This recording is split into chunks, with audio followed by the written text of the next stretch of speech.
Pembangunan Pusat Bisnis Jambi atau Jambi Business Center atau JBC mulai dibangun ditandai dengan pemasangan tiang pancang pertama atau groundbreaking yang dihadiri Gubernur Jambi Al-Haris Senin 12 September. Al-Haris di kesempatan itu mengatakan JBC merupakan pusat ekonomi baru Jambi dan diharapkan mampu meningkatkan pertumbuhan ekonomi Jambi ke depan. Haris mengatakan lokasi JBC tersebut merupakan lahan milik Pemprov yang dikerjasamakan dengan investor yakni PT Putra Kurnia Property dengan sistem kerjasama bangun guna serap Build Operate Transfer atau BOT selama 30 tahun.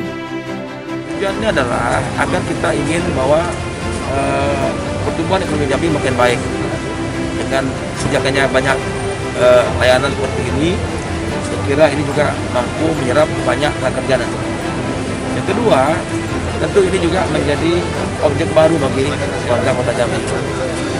Karena Kota Jambi sedang berkembang, perlu hotel berbintang, perlu mall yang berkelas internasional, saya kira. Karena itu juga memberikan dampak yang positif dalam rangka untuk perkembangan Kota Jambi.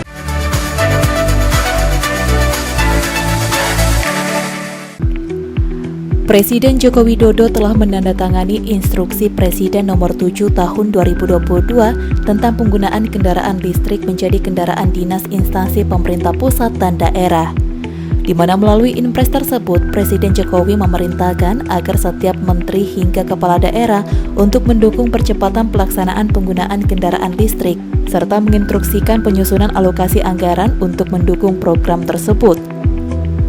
Terkait hal itu, Gubernur Jambi Al-Haris, Kamis 15 September 2022 mengatakan akan mengikuti kebijakan pusat terkait penggunaan kendaraan listrik tersebut.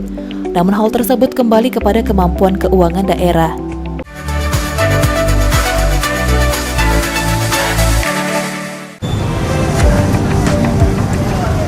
Gubernur Jambi Al-Haris bersama dengan Tim Pengendalian Inflasi Daerah atau TPID Provinsi Jambi melaksanakan operasi pasar di Pasar Angso 2 Baru Jambi pada Minggu 11 September 2022 pagi. Gubernur Al-Haris didampingi Kepala Bulog, Bank Indonesia, dan Polda Jambi memulai operasi pasar khusus komoditi seperti cabai, beras, minyak goreng, telur, dan bawang merah.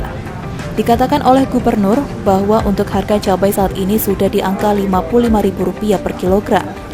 Dalam kesempatan itu, Al-Haris mengharapkan kepada warga Provinsi Jambi mengambil di lokasi yang sudah ada dan harganya terjangkau. Al-Haris juga mengatakan kalau ditemukan harga-harga yang di luar jangkauan, artinya mendadak tinggi, ia meminta hal itu diberitahukan kepada pemerintah dan akan membantu mendapatkan harga yang layak dan mampu untuk dibeli.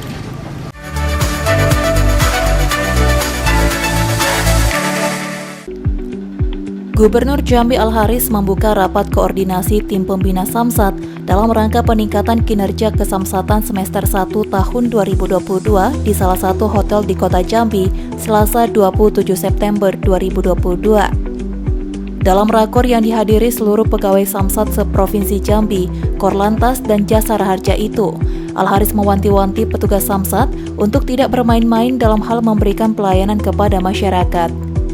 Di mana Haris kerap mendapat informasi banyak pengurusan pajak bagi wajib pajak serta pengurusan surat-surat kendaraan lainnya yang ada opsi pelayanan yakni pengurusan cepat dengan biaya besar dan biaya sesuai prosedur tapi waktu pengurusannya lama. Sebab itu Haris minta jangan ada lagi pola-pola seperti itu diterapkan dalam pengurusan di kantor Samsat.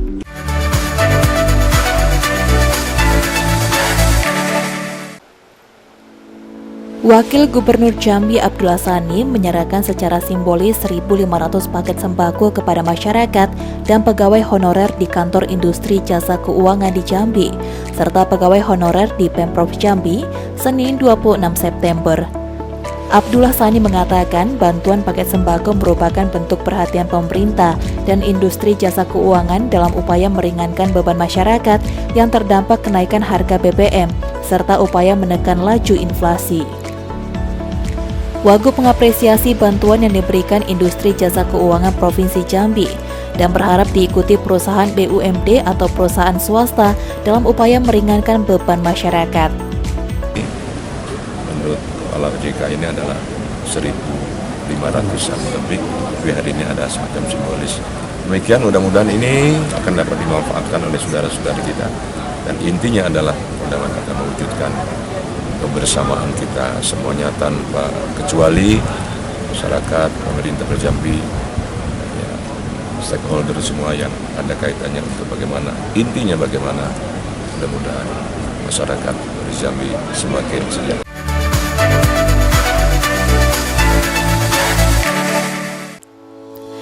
Tim Percepatan Akses Keuangan Daerah atau TPAKD lahir sebagai forum koordinasi yang sangat penting bagi pemerintah daerah dan para pemangku kepentingan dalam percepatan akses keuangan di daerah guna mendorong peningkatan pertumbuhan ekonomi daerah dan mendukung kemandirian daerah.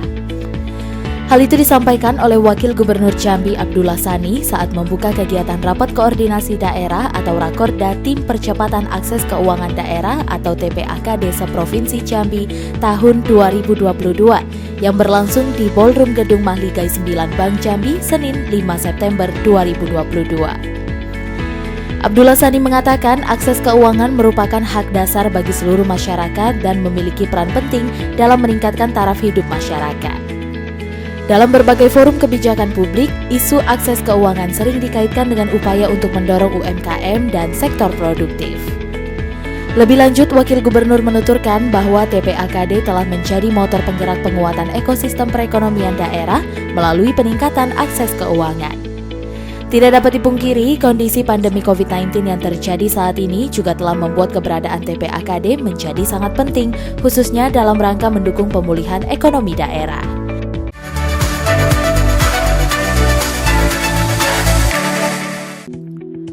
Gubernur Jambi Al-Haris mengikuti rapat koordinasi pemberantasan korupsi dalam perencanaan dan penganggaran APBD pemerintah daerah seprovinsi Jambi pada Selasa 13 September 2022 di salah satu hotel ternama di kota Jambi.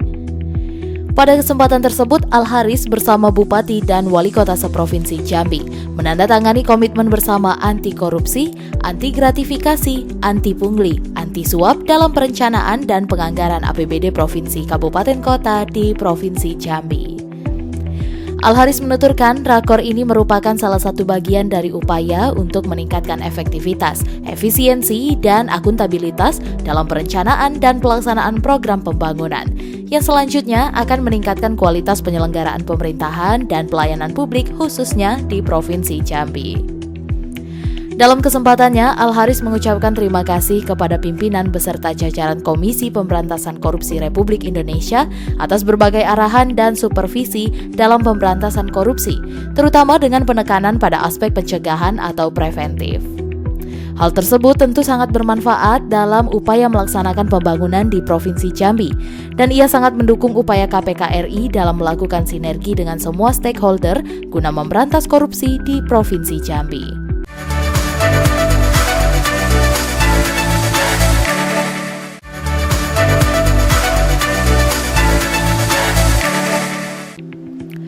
Pemerintah Provinsi Jambi menggelar forum diskusi yang langsung dihadiri Sekjen Watanas Laksdia TNI Harjo Susmoro beserta tim dan Forkopimda serta Bupati Tanjung Jabung Timur dan Bupati Batanghari Selasa 27 September di Auditorium Rumah Dinas Gubernur Jambi. Dalam kesempatannya, Gubernur Al-Haris melaporkan permasalahan angkutan batubara yang menjadi tantangan yang sangat luar biasa, di mana Provinsi Jambi belum memiliki jalan khusus untuk angkutan batubara dan perusahaan batubara yang ada belum membuat jalan khusus ini. Saat ini, ia mengatakan bahwa pemerintah Provinsi Jambi mencoba mengambil langkah-langkah dalam menyiapkan beberapa alternatif permasalahan batubara, yaitu pertama dengan mengalihkan jalan batubara agar tidak melewati jalan nasional, dan yang kedua adalah dengan memanfaatkan potensi aliran Sungai Batanghari sehingga pengangkutan batubara dilakukan lewat jalur air. Di hadapan Wantanas, Gubernur Al-Haris meminta kepada tim Wantanas untuk menyampaikan kepada Presiden terkait dengan pelebaran ruas jalan nasional dari Sarolangun menuju Jambi. Saat ini hampir 8.000 truk yang melintasi jalan tersebut dan jalan yang tersedia lebarnya 6 meter. Hal ini tentu menyebabkan penumpukan di jalan tersebut yang mengakibatkan kemacetan. Al-Haris menambahkan Provinsi Jambi sampai saat ini belum memiliki jalan khusus untuk batubara. Untuk itu, pemerintah Provinsi Jambi bersama pemerintah Kabupaten Batanghari sudah memulai melakukan pengerjaan jalan untuk angkutan batubara mulai dari daerah Kotoboyo, Baju Bang Tempino, Pelabuhan Talang Duku.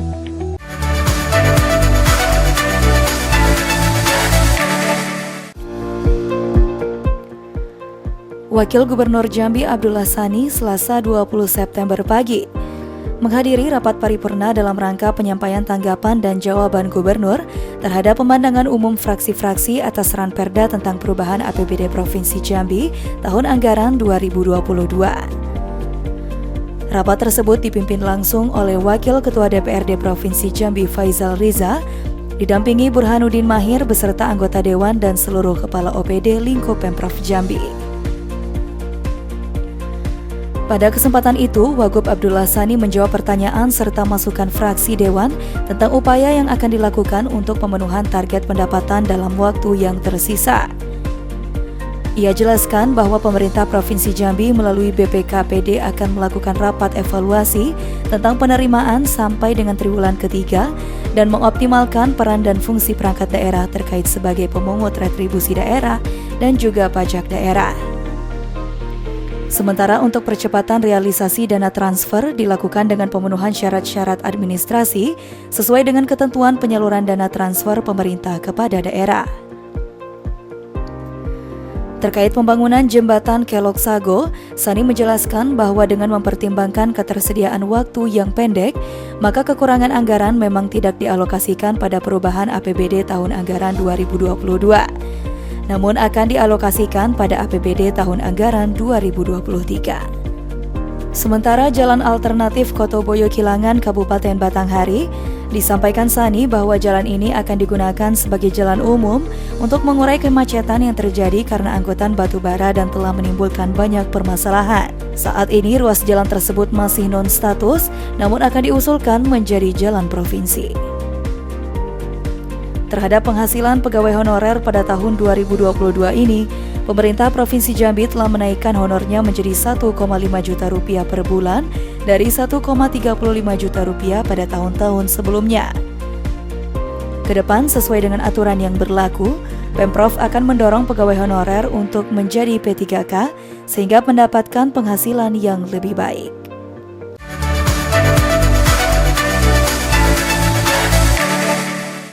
Gubernur Jambi Al-Haris bersama Wakil Gubernur Jambi Abdullah Sani melaunching Kartu Jambi Sehat program 2 miliar 1 kecamatan atau Dumisake. Launching Kartu Jambi Sehat ini ditandai dengan penyerahan secara simbolis oleh Gubernur Al-Haris kepada perwakilan masyarakat dan penyerahan kepada Kepala Dinas Kesehatan setiap kabupaten kota. Pada acara pertemuan dan sosialisasi pembiayaan kesehatan dalam mendukung UHC dan kemitraan penanganan penyakit prioritas dan launching Kartu Jambi Sehat program Dumisake Gubernur dan Wakil Gubernur Jambi Selasa 6 September 2022 di salah satu hotel ternama di kota Jambi. Al-Haris dalam sambutannya mengatakan program Kartu Jambi Sehat ini memiliki perbedaan dari sisi pendanaan dengan Kartu Indonesia Sehat yang merupakan program Presiden Jokowi. Total di Jambi yang menerima bantuan kesehatan ini sekitar 75.586 orang, namun yang murni menggunakan APBD baru 27.000 orang. Namun ditambahkan Gubernur jika dibandingkan dengan rasio jumlah pendidikan Jambi, bantuan layanan kesehatan yang diberikan Pemprov Jambi untuk warga kurang mampu masih sedikit. Gubernur berharap layanan Kartu Jambi Sehat tersebut dapat meringankan beban masyarakat kurang mampu di Provinsi Jambi.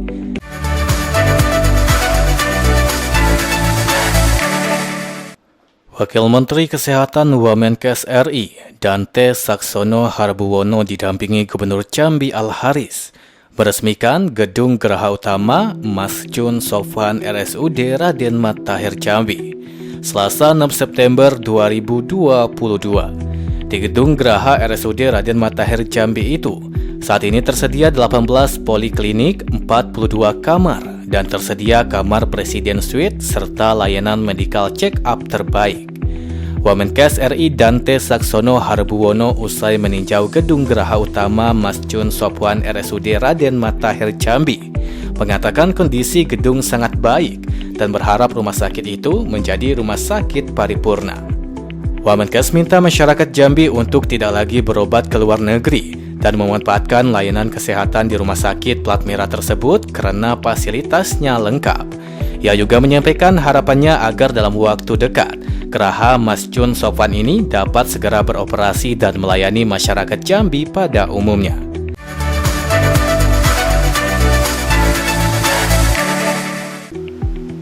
Gubernur Jambi Al-Haris memberikan apresiasi terhadap langkah-langkah Komisi Pemberantasan Korupsi atau KPK yang turut mendampingi pemerintah Provinsi Jambi dalam memperjuangkan participating interest atau PI 10% dari pihak perusahaan yang akan lebih memperkuat badan usaha milik daerah atau BUMD yang ada di Provinsi Jambi. Hal tersebut disampaikan Al-Haris usai mengikuti Zoom meeting bersama KPK RI dan Menteri Dalam Negeri RI terkait rapat koordinasi nasional penguatan pembinaan, pengawasan, dan pengelolaan BUMD yang berlangsung di ruang video conference Rumah Dinas Gubernur Jambi, Kamis 8 Agustus 2022. Al-Haris menuturkan pemerintah Provinsi Jambi bersama KPK RI dalam memperjuangkan realisasi PI 10% dari pihak perusahaan, misalnya PT Jambi Sinargas dan PT Jetstone. Al-Haris mengungkapkan dalam pengelolaan minyak dan gas bumi, pemerintah melibatkan peran serta daerah dan nasional. Sebagaimana diatur dalam Peraturan Menteri Energi dan Sumber Daya Mineral Nomor 37 Tahun 2016 tentang ketentuan penawaran PI 10% pada wilayah kerja minyak dan gas bumi, di mana PI 10% adalah besaran maksimal PI 10% pada kontraktor kontrak kerjasama atau K3S yang wajib ditawarkan oleh kontraktor pada BUMD. Al-Haris berharap dengan adanya PI ini, BUMD di Provinsi Jambi bisa terus hidup.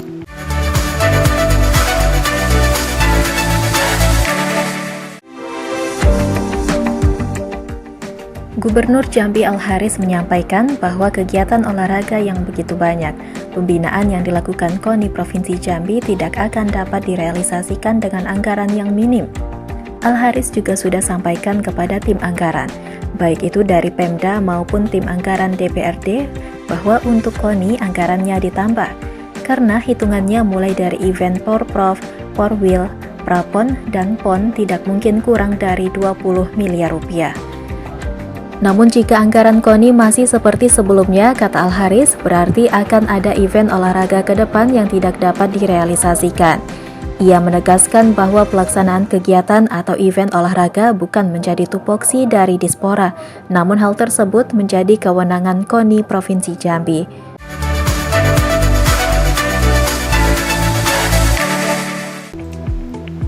Wakil Gubernur Jambi Abdullah Sani menghadiri sekaligus membuka kejuaraan provinsi atau Kejurprov cabang olahraga bola voli tingkat Provinsi Jambi tahun 2022. Kejuaraan ini merupakan agenda kegiatan Pemprov PBVSI Jambi, diikuti oleh 11 tim putra dan 10 tim putri bola voli dari kabupaten kota seprovinsi Jambi, yang berlangsung dari tanggal 21 hingga 24 September 2022 bertempat di Gor Kota Baru Jambi. Pemenang putra dan putri akan mendapatkan medali dan piagam penghargaan. Pembukaan Kejurprov bola voli tersebut ditandai dengan servis pukulan bola yang dilakukan oleh Wagub Abdullah Sani bersama dengan Ketua Harian Pemprov PBVSI Jambi, Dirlantas Polda Jambi, Kombes Pol Davi, dan Sekum Pemprov PBVSI Jambi Yudi Pratikno. Abdullah Sani dalam sambutannya mengucapkan selamat bertanding kepada seluruh tim atlet, kontingen serta ofisial bola voli kabupaten kota. Diharapkan melalui momentum ini, para generasi muda semakin tangguh, semangat, ulet, disiplin, dan juga menjunjung tinggi sportivitas. Abdullah Sani yakin bahwa kualitas sumber daya manusia akan dapat diwujudkan melalui olahraga ini, khususnya cabur bola voli di Jambi tumbuh dengan pesat, dan para atlet voli dapat mengharumkan nama Provinsi Jambi di kancah nasional.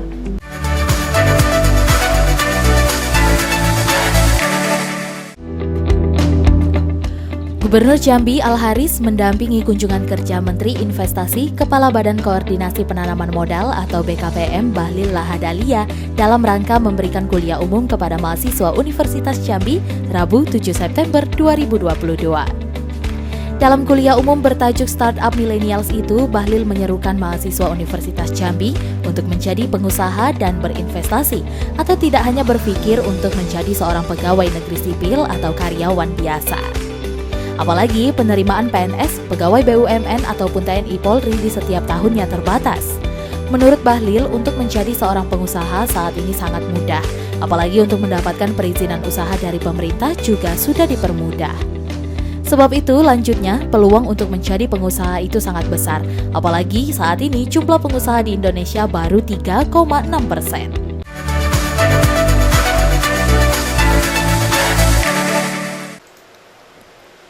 Pemerintah Provinsi Jambi melalui Museum Siginjai Jambi melaksanakan pembukaan pameran peradaban Melayu Jambi dalam rangka mendukung Kenduri Swarna Bumi dengan tema Mengangkat Batang Terendam, Cintai Budaya, Kita Lestarikan Sungai Batanghari. Pameran Peradaban Melayu Jambi dibuka secara langsung oleh Gubernur Jambi Al-Haris dan turut dihadiri dari Kemendikbudristek RI, para unsur Forkopimda, Kepala OPD, Ketua TPPKK, Kepala Museum Siginjai Jambi, serta tamu undangan lainnya. Kegiatan ini diselenggarakan mulai dari tanggal 10 hingga 28 September 2022, bertujuan untuk mempublikasikan kepada masyarakat tentang koleksi Museum Siginjai dan koleksi lainnya, serta dimeriahkan dengan stand bazar UMKM. Pada kegiatan ini juga dilaksanakan beberapa kegiatan pendukung, yaitu seminar kajian koleksi, dialog budaya, belajar bersama, lomba berbusana, kuliner, membatik, dan lomba permainan tradisional. Gubernur Jambi Al-Haris saat membuka kegiatan mengatakan bahwa pameran ini sangat berhubungan dengan Kenduri Swarna Bumi sebab sejarah ini sebagai saksi daripada perjalanan Sriwijaya. Kemudian peradaban sejarah Melayu kuno di Jambi, dari mulai sejarah abad ke-7 Candi Muaro Jambi sampai pada hari ini. Dan ini semua adalah merupakan rangkaian-rangkaian yang tidak bisa dipisahkan daripada keberadaan sejarah Jambi. Oleh karena itu, menurut Al-Haris, kegiatan pameran ini menjadi sangat penting terutama bagi generasi muda, agar dapat belajar dan memaknai tentang aset-aset dan benda sejarah perjuangan Jambi melalui museum. Al-Haris mengharapkan melalui kegiatan pameran peradaban Melayu Jambi ini menjadi sebuah langkah edukasi bagi anak-anak sekolah untuk mencintai budaya dan aset negeri Jambi yang luar biasa nilainya.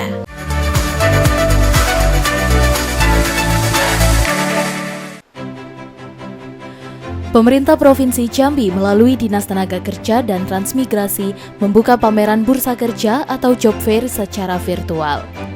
Job Fair kali ini diikuti oleh 50 perusahaan di Provinsi Jambi mulai dari tanggal 28 hingga 30 September 2022. Kegiatan Job Fair ini dibuka langsung oleh Gubernur Jambi Al-Haris. Dalam laporannya, Kepala Disnaker Trans Provinsi Jambi Bahari mengatakan, tujuan dilaksanakannya Job Fair ini untuk mengurangi tingkat kemiskinan dan perluasan kesempatan kerja, mengurangi tingkat pengangguran terbuka, serta mewujudkan visi misi Jambi Mantap. Lebih lanjut, Job Fair ini diikuti oleh sebanyak 50 perusahaan, antara lain perbankan, industri, otomotif, jasa keuangan, perhotelan, asuransi, perkebunan, dan HTI. 50 perusahaan yang ikut dalam pameran Bursa Kerja ini nantinya akan membuka 121 jabatan dan 2.716 lowongan-lowongan pekerjaan.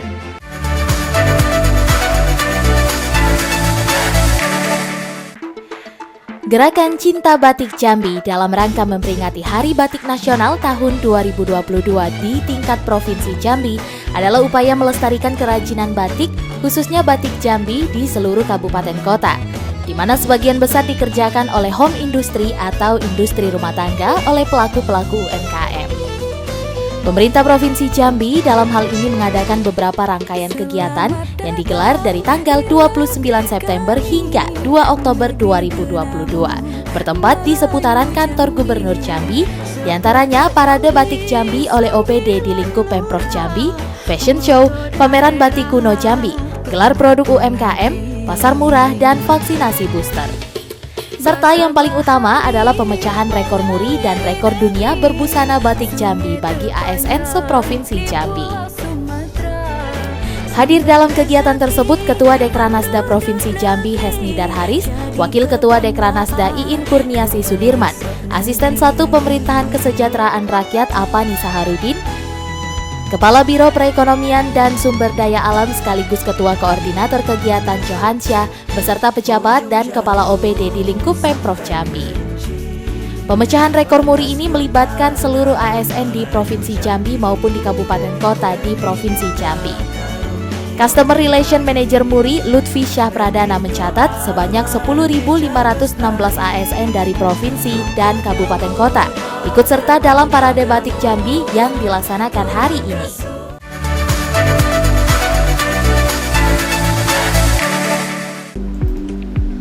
Gubernur Jambi Al-Haris mengatakan, Geopark Merangin di Kabupaten Merangin, Provinsi Jambi akan dinilai UNESCO sebagai situs warisan dunia pada 7 hingga 11 Oktober 2022. Menurut Gubernur, pengakuan UNESCO tersebut bisa tercapai apabila asesmen Geopark Merangin benar-benar dipersiapkan dengan matang.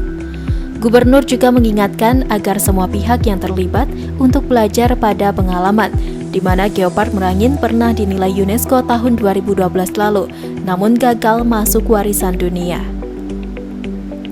Sebab itu, Al-Haris minta semua pihak untuk menyiapkan segala kebutuhan penilaian yang akan dilakukan UNESCO. Dan semua pihak terkait harus sepakat untuk mewujudkan Geopark Merangin menjadi UNESCO Global Geopark atau situs warisan dunia. Al-Haris juga mengatakan sudah menggelar rapat finalisasi tentang persiapan penilaian oleh UNESCO bersama pihak-pihak yang terlibat.